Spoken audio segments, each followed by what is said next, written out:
Hello legal learners, this is me Samra Khan and I welcome you all to our YouTube channel MLS The Toppers Factory, जिसमें हम लोग discuss करेंगे law marathon के most expected MCQs question, जिसका आज part 6 है, जिसमें हम लोग कवर करेंगे IPC के क्वेश्चन। जिसमें स्टार्ट करते हैं हम लोग। क्वेश्चन फर्स्ट है हमारा 71। X owner of a property. X कोई इंसान है जिसकी कुछ प्रॉपर्टी है और वो वाई से कुछ पैसे लेता है और उसको किसी भी रीजन की वजह से वो रिटर्न नहीं कर पाता है, तो वाई जो है वो उस फोर्सफुली उससे कुछ प्रॉपर्टी ले लेती है और प्रेशराइज करती है कि उसका जो डेट है उसको रिपे करने के लिए। तो इसमें क्या लाइबिलिटी आती है वाई की, कि वाई के पास सारी अथॉरिटी थी ऐसा करने की।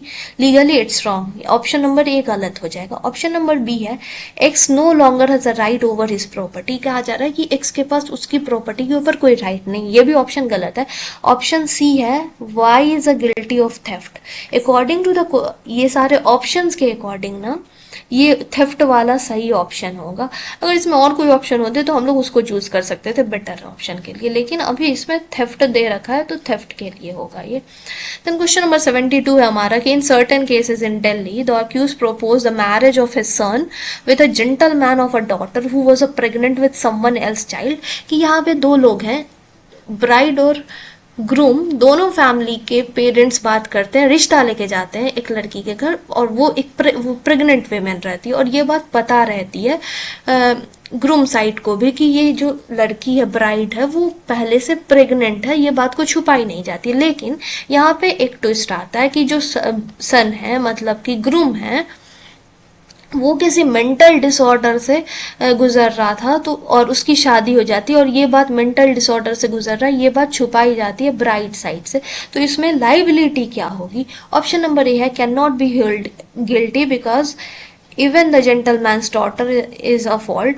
यहाँ पे ऑप्शन ए कहा जा रहा है कि वो गिल्टी नहीं होंगे क्योंकि जो जेंटलमैन मतलब कि ब्राइड के फादर थे और उनकी भी गलती थी। गलती क्या थी कि वो भी प्रेग्नेंट थी लड़की, ऐसा कहा जा रहा है। ऑप्शन ए गलत है।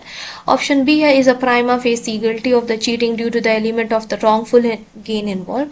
कि चीटिंग का केस बनता है कि रॉन्गफुल गेन इन्वॉल्व के लिए उसने ऐसा झूठ बोला, किसी भी फैक्ट को कंसील किया, हाइड किया।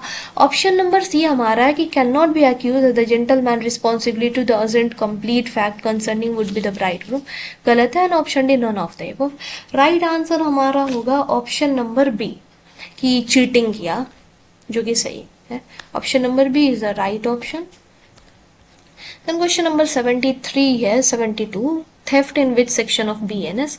बीएनएस के अंदर भारतीय न्याय संहिता के अंदर थेफ्ट जो है कौन से ऑप्शन में कवर कर रखा है? So the right answer is 302, sorry 303 में कवर कर रहा है थेफ्ट, 303। Then question number 73 है which of when all the incrimination fact and circumstance are found to be incompatible with the innocence then the accused, इसमें क्या होगा? Option number ए है the interference of guilt can be justified, the interference of guilt cannot be justified, benefit of the doubt should be given or none of the above। कि जब fact और circumstance को incompatible find किया जाता है और innocence of accused, तो उसमें क्या होगा कि इंटरफेरेंस ऑफ गिल्ट जस्टिफाई होगा। देन हमारा नेक्स्ट क्वेश्चन है 74 में कहा जा रहा है in which of the following supreme court held that if a student and teacher fall in love with each other it does not means that the teacher has taken under undue advantage of his official position. की undue advantage मतलब कि superior position या फिर ऐसा कोई भी advantage नहीं ले सकता है टीचर। कहा जा रहा है कौन से केस में? Right answer is Omkar Prasad Verma versus state of Madhya Pradesh. So the right answer is Omkar Prasad Verma versus state of Madhya Pradesh. Question number 75 under the Indian Penal Code who among the following is liable for the committing theft। कि IPC में theft के लिए liable कौन होगा? कौन से वैसे बच्चे जो कि एज ऑफ 7 से बिलो के 7 साल से छोटे बच्चे हैं वो लाइबल होंगे थेफ्ट के लिए? नहीं होंगे क्योंकि वो सोचने समझने की भी क्षमता उनके अंदर उतनी सही नहीं होती। 8 years ये भी नहीं होगा। Children between 7 to 10 year of age ये भी ऑप्शन गलत है। लेकिन children between the 7 to 12 of year of age having the maturity of understanding, कि वैसे बच्चे जो कि 7 से 12 ईयर्स के बीच के हैं और वो मैच्योरिटी ऑफ अंडरस्टैंडिंग है, मतलब उनको पता चल रहा है कि ऐसे करने के ये सामान को लेकर के लेने से ये चोरी होती, या इस सामान को लेके बेच देंगे तो इससे पैसे आएंगे। तो ये सोचने की जो क्षमता है अगर किसी में है, तो वो बच्चा अगर किसी सामान को ले रहा है तो वो थेफ्ट के लिए लायबल होगा। क्वेश्चन नंबर 76 में, under the general principle of criminal law the jurisdiction to try a person for the offence depend upon, कि किसी भी जो जुरिस्डिक्शन किसी भी पर्सन ऑफेंस कर रहा है उस पर्सन की क्या होगी। Place where such a person is found, कि वहां पे जहाँ पे वो इंसान पाया गया है वहां पे उसकी जुरिस्डिक्शन होगी, या place where the crime committed within the local area, कि जहाँ पे क्राइम कमिट हुआ है उस एरिया का होगा, या the nationality of the offender, या none of the above. Right answer होगा place where crime committed within the local area, जिस एरिया में कमिट होता है ना तो वहां पे क्रिमिनल केस। देन हमारा next question, imprisonment of the offence of molestation under the IPC amounts to. Imprisonment of molestation क्या होगा, तो इसमें होगा राइट आंसर हमारा होगा 77 का ए, मतलब कि इम्प्रीजमेंट अप टू 2 ईयर्स की बात की जा रही है मॉलेस्ट्रेशन के लिए। ये आईपीसी में है, लेकिन अब जो है न्यू हमारे बीएनएस में क्या दे रखा है कि रिगरस इम्प्रीजमेंट की बात की जा रही है for a term of 3 years. 3 साल तक की सजा मिलेगी रिगरस इम्प्रीजमेंट में, उस या फिर उसके या तो फाइन या फिर से बोथ, सारे चीज के लिए होगा।